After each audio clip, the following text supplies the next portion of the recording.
This is prime time for the cruise industry when a lot of people book trips for later in the year.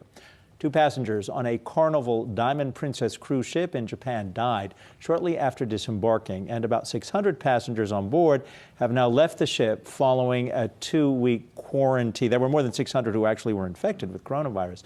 Norwegian Cruise Line said today it has canceled its voyages in Asia across 3 brands: Norwegian, Oceania, and Regent Seven Seas through the end of September.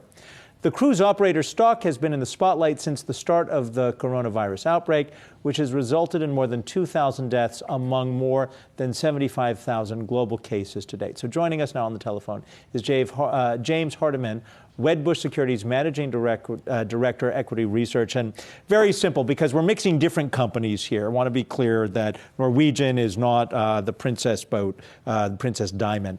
But if you're thinking of a cruise right now, got to imagine nobody really wants to do this kind of trip. I mean, norovirus is one thing, but this is pretty scary to a lot of people.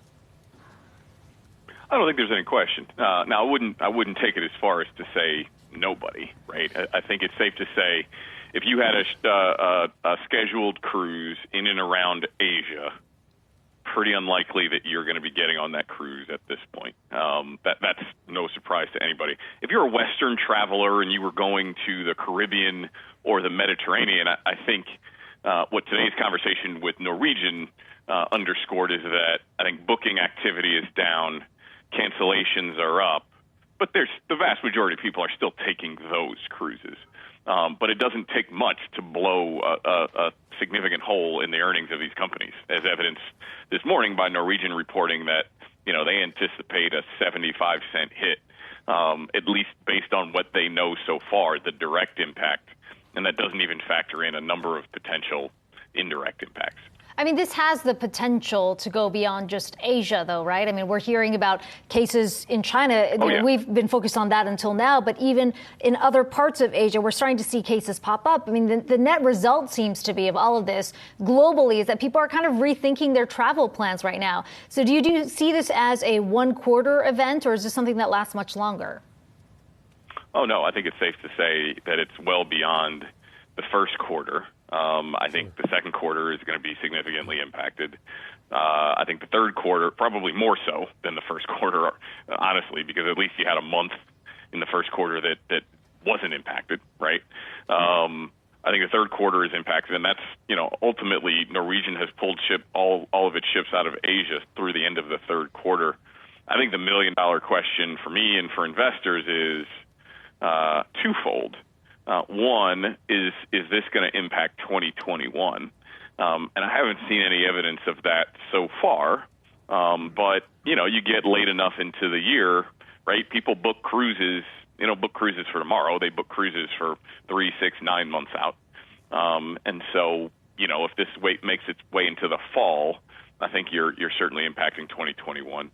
And then the longer term question is, does this permanently impact the cruise industry? And I believe that the answer to the latter question is no, which is why I think, these stocks selling off, 20% since the beginning of this crisis is overdone, and that long-term investors can make some money here.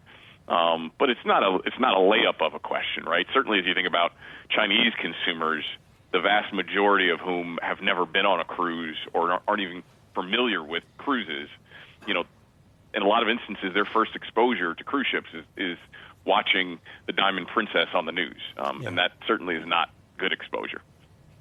Hi, it's Paul Schatz from Heritage Capital.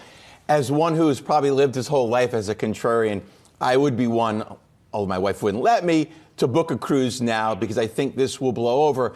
My question is, from an operational standpoint, one, do you see this impacting the cruise lines bringing on new ships? And two, how much do you think it's going to impact their day-to-day operations with viruses like this springing up, let's say in Asia, but it really could be anywhere? Are they going to have new charges, or will they have different staff, different procedures in the industry?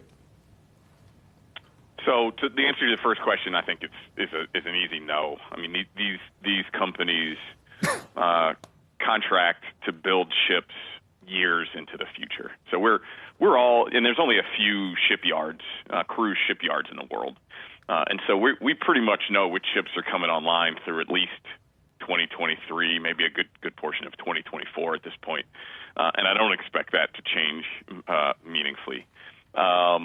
In terms of procedures on board the different cruise ships, I mean, we've already seen a lot, right? The cruise ship I most recently went on back in the fall, you go into the eating areas and they pretty much mandate, there's people standing there making sure that you wash your hands, right? And the biggest defense against these types of viruses is, practicing the same things that you tell your kids, right? And so they're trying to do a better job of making passengers do the right things on board the ships. Obviously, there's extra procedures in place to keep these things clean.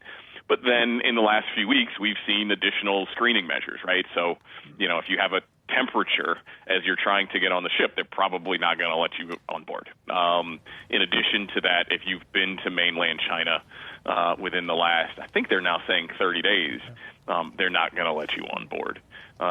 They were considering, some of the cruise companies were considering just not letting people with Chinese passports on board. And yet, I think James, there was some pushback on that. And yeah. James, as we wrap up, we should point out that Diamond Princess, its cruise line owner, is saying that ship will actually be sailing at the end of April for trips that were booked out of Japan for the Japanese holidays. We appreciate your being here, James Hardiman, Wedbush Securities Managing Director, Equity Research. It's good to see you here on The Move.